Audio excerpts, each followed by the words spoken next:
You're facing these challenges, but these challenges are solvable. We are dealing with a regime that has gone rogue.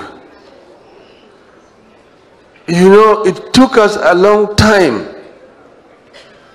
to come up with this constitution. The struggle to get a new constitution was not an easy one. We lost people in the past. They have already taken parliament captive. They are being passed in parliament without any amendments.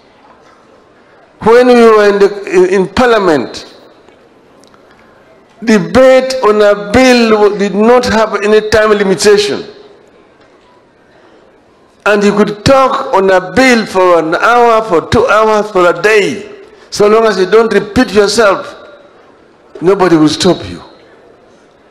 These days they bring 3 bills to be passed in one afternoon. And the speakers are the ones who are doing it.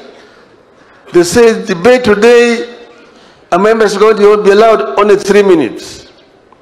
What can you discuss in 3 minutes? If you with a bill, 60 clauses or 100 clauses, and you're being told 3 minutes, since somebody is saying that I will disregard court orders. That is the language you understand very well. Who are you to disregard court orders? We went to court, to Supreme Court, to challenge the election of the presidency. And the court ruled against us in spite of all the evidence that we put before that court. They came and rubbished everything. Hearsay, rubbish and so on. That's what you said.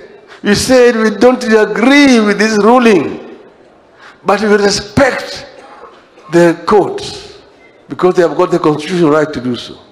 You are yourself a product of the ruling of that court, and you're saying that you're going to disregard or disrespect the ruling of that court. We will